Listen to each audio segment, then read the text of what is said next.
வணக்கம் நண்பர்களே, நான் உங்கள் பாலாஜி அலைஸ் பவிஷ்யமார் குரு வணக்கத்துடன் இன்றைக்கி டாபிக் உள்ள போவோம். இன்றைக்கி நம்ம பார்க்க போகிற டாபிக் என்ன அப்படின்னு பார்த்தோன்னா, குரு 12 வீடுகளிலும் நின்ற பலன் அப்படின்றதை பார்க்க போகிறோம். ஏன்னா நிறைய பேர் கேட்டிருக்காங்க, இந்த மாதிரி கேட்டிருக்காங்க, சார் ஒவ்வொரு கிரகமாக எடுத்து 12 வீட்லேயும் இருந்தால் என்ன பலன்னு சொல்லுங்கள் அப்படின்னு. ஸோ அதன் அடிப்படையில் குரு சனி பார்த்துட்டோம், இப்போ குரு ஏற்கனவே புதன் பார்த்தாச்சு. ஸோ குரு இது பொதுவான ஒரு டிஸ்க்ளைமரையும் சேர்த்து கொடுத்துறேன். நான் சொல்ல போகிறது ஒரு பொதுவான பலன், ஒரு ராசி பலனுக்கு ஈக்குவேட் பண்ணிக்கோங்க. 12 பாவகமும் மற்றும் 9 கிரகத்தையும் சேர்த்து சொல்வது தான் பலன். அப்போ இது எப்படி சார் நாங்கள் புரிஞ்சுக்கிறது அப்படின்னா, ராசி பலன் மாதிரி புரிஞ்சுக்கோங்க. கண்டிப்பாக ஒரு 50% மக்களுக்கு நான் சொல்கிறது பொருந்தும், ஒரு 50% மக்களுக்கு பொருந்தாது. ஏன்னா நான் சொல்ல போகிறது அந்த கிரகத்தை மட்டுமே மையமாக வைத்து சொல்ல போகிறேன். மிச்சம் எந்த கிரகத்தையும் நான் கன்சிடர் பண்ண போகிறது இல்லை. ஸோ அப்போ அந்த இடத்துல அந்த கிரகத்தை மட்டுமே நம்ம மையமாக வச்சு சொல்லும் பொழுது, வேறு ஒரு கிரகம் பார்த்ததுன்னா அதனுடைய தன்மை மாறும். வேறொரு கிரகத்துடன் இருந்தால் அதனுடைய தன்மை மாறும், பலனும் மாறும்ன்றதை புரிஞ்சுக்கணும் நீங்கள். சரியா? அப்போது அதை புரிஞ்சுக்கிட்டு கண்டினியூ பண்ணி பாருங்கள். குரு 12 வீட்லேயும் நின்ற பலனை பார்ப்போம்.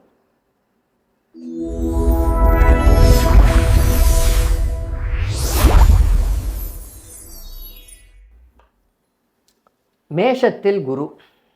ஸோ மேஷத்தில் குரு இருக்கிறது அப்படின்றது ஒரு தனி சிறப்பு தான். ஓகே, அது no doubt about it.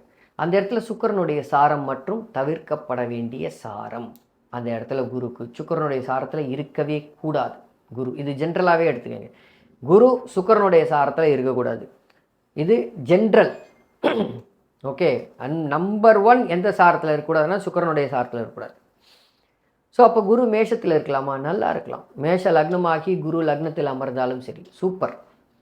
Okay, so அப்போ குரு அந்த இடத்துல மேஷத்தில் இருக்கும்பொழுது எத்தகைய ஒரு சில நன்மைகளை செய்வார் அப்படின்னா, 9ஆம் மேஷத்துக்கு 9ஆம் அதிபதி லக்னத்தில் இருப்பது ஒரு நல்ல விஷயம்.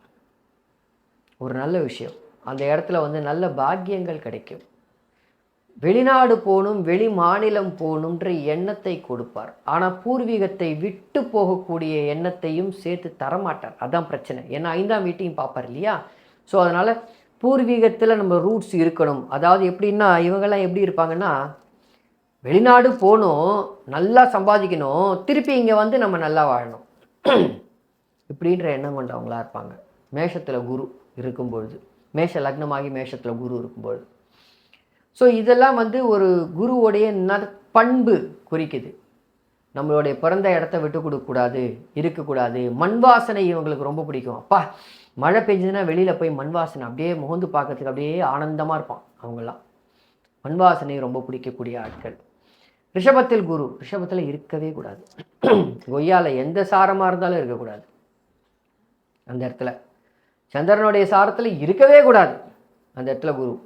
ரிஷபம் மற்றும் துலாத்தில் குரு நின்னால் பேயாட்டம் ஆடுவார். அவர் எப்பேற்பட்ட எந்த கிரகத்தோடு சேர்ந்தாலும் பேயாட்டம் ஆடுவார். அதுவும் சந்திரனோட சேர்ந்து நின்னால் சோழியை முடிக்காமல் போக மாட்டார். ரிஷபத்தை சோழியை முடிக்காமல் போகவே மாட்டார். ஸோ பெரும்பாலும் நீங்கள் பார்க்கலாம், ரிஷபம் லக்னமாகி குரு லக்னத்தில் இருந்து சந்திரனும் சேர்ந்து லக்னத்தில் இருக்கும்போது சில சமயத்தில் நோயாளியாக இருப்பாங்க. இத்தனைக்கும் சுக்கிரனும் சுக்கிரன் 6ஆம் வீட்டில் இருக்குதுன்னு வச்சுப்போம். ஒரு சின்ன உதாரணத்துக்கு சுக்கிரன் 6ஆம் வீட்டில் இருக்குது, இல்லை சுக்கிரன் லக்னத்திலே இருக்கார், குரு சுக்கிர தொடர்புடன் சந்திரன் இருக்கார், லக்னத்தில் உட்காந்துட்டு இருக்கார், அவர் நோயாளியாக இருப்பார். உடல் ரீதியான பாதிப்புகள் இருக்கும் அவருக்கு.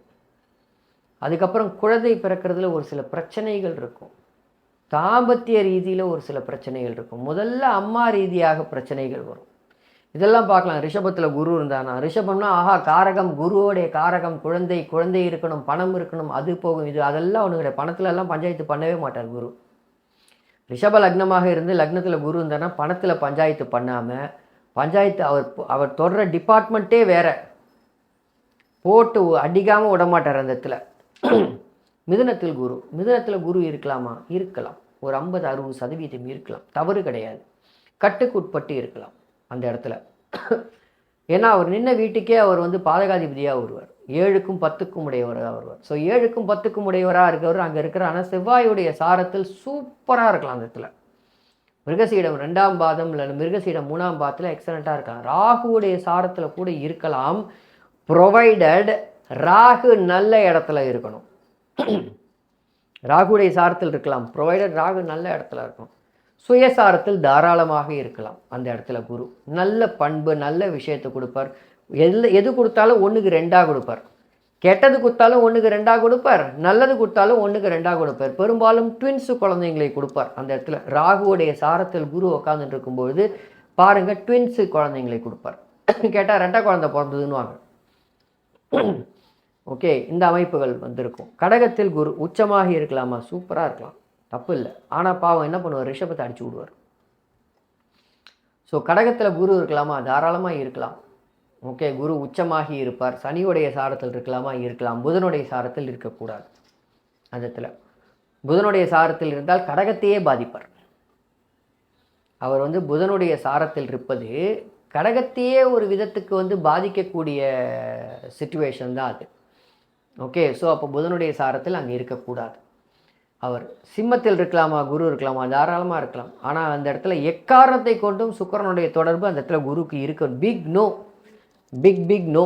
சுக்கிரனுடைய தொடர்பு, சுக்கிரனை பார்த்தாலோ சுக்கிரன் கூட இருந்தாலோ அந்த இடத்துல சிம்மத்தை 1 நம்பர் சேம் சைடு கோல் அடிக்கிற ஆள் யாருன்னா குரு தான். சிம்மத்தை போட்டு சிதைக்காமல் போக மாட்டார். வடிவேல் சொல்கிற மாதிரி சினம் கொண்ட சிங்கத்தை செல்லில் அடைச்சா சிதைச்சிரும் பரவாயில்லையா அப்படின்வாங்களே, அதே தான் பண்ணுவார். அந்த இடத்துல குருவாக சிம்மத்தையே அடிப்பார். சிங்கம் கர்ஜிச்சுன்னா வாயிலே போட்டு வாய் முடுன்னு வாயிலே போட்டு உக்காத்தி வைப்பார் அந்த இடத்துல குரு. அடுத்தது கன்னி. கன்னியில் குரு இருக்கலாமா? இருக்கலாம், தப்பு இல்லை. செவ்வாயுடைய சாரத்தில் இருக்கணும், சந்திரனுடைய சாரத்தில் இருக்கக்கூடாது, சூரியனுடைய சாரத்தில் இருக்கலாம். அந்த இடத்துல என்ன பண்ணுவார்? அந்த இடத்துல என்ன இருந்த வீட்டுக்கு 4க்கும் 10க்கும் உடையவனாக இருப்பார், 4க்கும் 7க்கும் உடையவனாக இருப்பார். சில சமயத்தில் ஒரு நல்ல என்ன லக்னம்ன்றதை பொறுத்து தான் இந்த இடத்துல அடுத்தது வரும். உதாரணத்திற்கு மிதுன லக்னம் 4ஆம் இடத்துல குரு உட்காந்துருக்கார், நல்ல வேலையை கொடுப்பார். நல்ல வேலையை விட தன் வீட்டை 10ஆம் வீட்டை தன் வீட்டை தானே பார்க்கிறார் இல்லையா, நல்ல வேலையை கொடுப்பார். வேலை அமைப்புகளில் சிறப்பாக வைப்பார். ஆனால் அடுத்து வரக்கூடிய திசையில் சூர்ஜி விட்டுருவார்.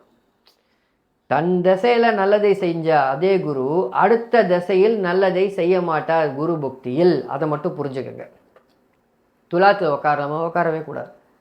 டேங்கப்பா, ரிஷபத்துலேயும் துலாத்துலேயும் அவர் போட்டு பண்ணுற சேட்டை தாங்க முடியாது. மார்ஜினலாக செவ்வாயுடைய சாரத்தில் உக்காரலாம், பொழைச்சி போன்னு உக்காரலாம். ராகுவோடைய சாரத்தில் உக்காரலாம். ஆனால் ராகு எங்கே இருக்காருன்றது மிக மிக முக்கியம். பெரும்பாலும் பார்த்தீங்கன்னா ராகு இந்த குரு துலாத்தில் உக்காந்துட்டு இருக்கும்போது ராகு பார்த்தீங்கன்னா இதில் மிதுனத்தில் உட்காந்துட்டு இருக்கும். அந்த குரு ராகுவை பார்ப்பார்.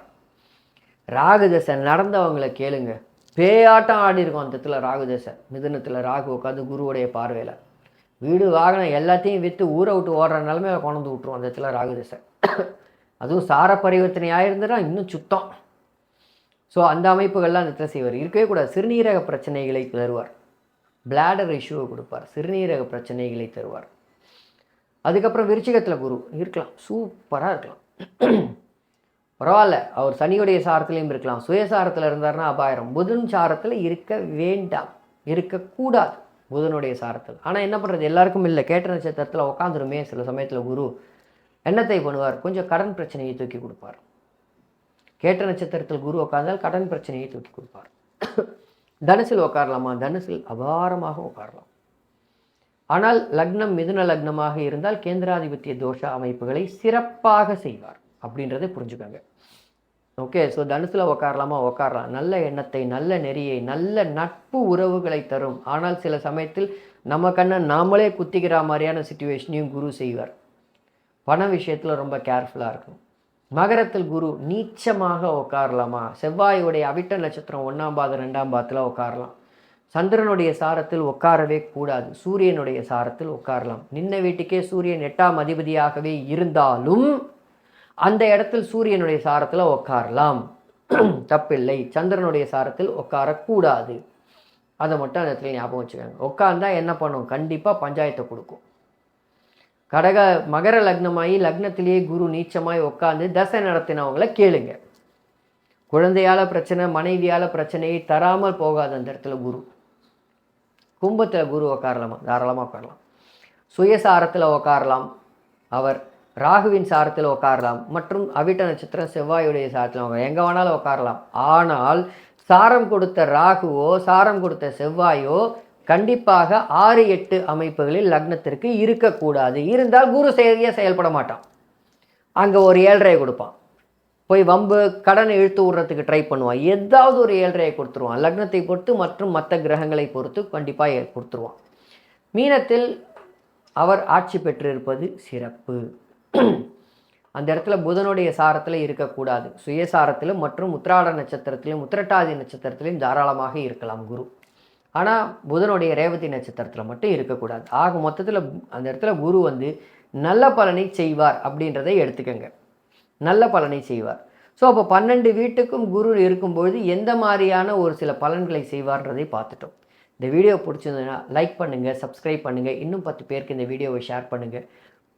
உங்களால் முடிஞ்ச கான்ட்ரிபியூஷனை இந்த வீடியோவுக்கு கொடுங்க. உங்களுடைய லைக் இந்த வீடியோவை ஒவ்வொரு அடுத்த கட்டத்துக்கு எடுத்துகிட்டு போகுன்றதை மறக்காதீங்க. கமெண்ட்டு போடுங்க, ஹேவ் சம் இன்ட்ராக்ஷன்ஸ், கமெண்ட்டு போடுங்க.